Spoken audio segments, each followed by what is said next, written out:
जय गणेश भगवान, जय विष्णु लक्ष्मी की, जय तुलसी माँ, जय एकादशी माँ। धर्मराज युधिष्ठिर ने कहा, हे भगवान, मैं आपको नमस्कार करता हूँ। आपने बैसाख मास के कृष्ण पक्ष की एकादशी अर्थात बरूथनी एकादशी के बारे में विस्तार पूर्वक बतलाया। अब आप कृपा करके वैशाख शुक्ल पक्ष की एकादशी का क्या नाम है तथा उसकी कथा क्या है, इस व्रत की क्या विधि है, यह सब विस्तार पूर्वक बताइए। भगवान श्री कृष्ण कहने लगे, हे धर्मराज, वैशाख मास के शुक्ल पक्ष की एकादशी को मोहिनी एकादशी के नाम से जाना जाता है। मैं आपसे एक कथा कहता हूँ जिसे महर्षि वशिष्ठ ने श्री रामचंद्र जी से कही थी। राजन, आप कृपया ध्यान पूर्वक सुने। एक समय श्री राम बोले कि हे गुरुदेव, ऐसा कोई व्रत बताइए जिससे समस्त पाप और दुख नाश हो जाए। मैंने सीता के वियोग में बहुत दुख भोगे हैं। महर्षि वशिष्ठ बोले, हे राम, आपने बहुत सुंदर प्रश्न किया है। आपकी बुद्धि अत्यंत शुद्ध तथा पवित्र है। यद्यपि आपका नाम स्मरण करने से मनुष्य पवित्र और शुद्ध हो जाता है, तब भी लोकहित में यह प्रश्न अच्छा है। वैशाख मास में जो एकादशी आती है उसका नाम मोहिनी एकादशी है। इसका व्रत करने से मनुष्य सब पापों तथा दुखों से छूटकर मोहजाल से मुक्त हो जाता है। मैं इसकी कथा कहता हूँ, ध्यानपूर्वक सुनो।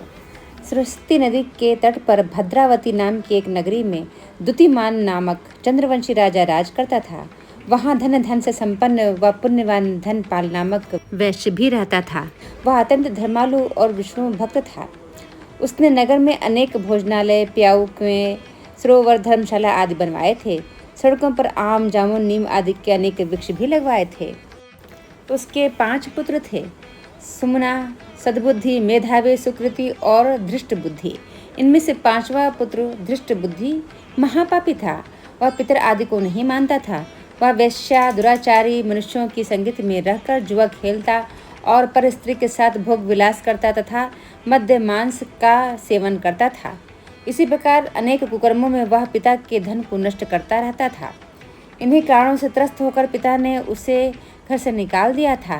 घर से बाहर निकलने के बाद वह अपने गहने व कपड़े बेचकर अपना निर्वाह करने लगा। जब सब कुछ नष्ट हो गया तो वेश्या और दुराचारी साथियों ने उसका साथ छोड़ दिया। अब वह भूख प्यास से अति दुखी रहने लगा। कोई सहारा न देख चोरी करना सीख गया। एक बार वह पकड़ा गया तो वैश्य का पुत्र जानकर चेतावनी देकर छोड़ दिया गया, मगर दूसरी बार फिर पकड़ में आ गया। राजज्ञा से इस बार उसे कारागार में डाल दिया गया। कारागार में उसे अत्यंत दुख दिए गए। बाद में राजा ने उसे नगरी से निकल जाने को कहा। वह नगरी से निकल वन में चला गया। वहाँ वन में पशु पक्षियों को मारकर खाने लगा। कुछ समय पश्चात वह बहेलिया बन गया और धनुष बाण लेकर पशु पक्षियों को मार मार कर खाने लगा।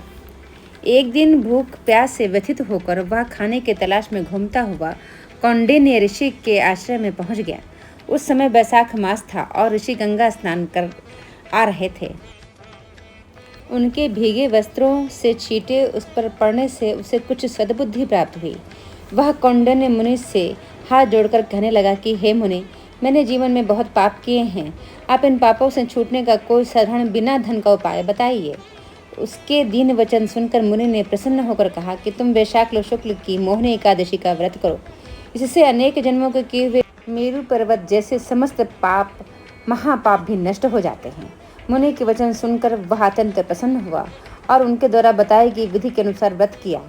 हे राम, इस व्रत के प्रभाव से उसके सब पाप नष्ट हो गए और अंत में वह गरुड़ पर बैठकर विष्णु लोक को गए।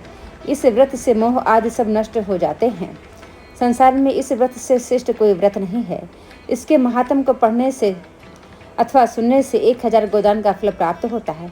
बोलो जय सिया राम की जय, बोलो जय विष्णु भगवान की जय, तुलसी मैया की जय, एकादशी मैया की जय, हनुमान जी की। भक्तों, समस्त श्रोतागणों, इस कथा में मैंने जो भी जानकारी दी है, यह सब जानकारी मुझे इंटरनेट से प्राप्त हुई है।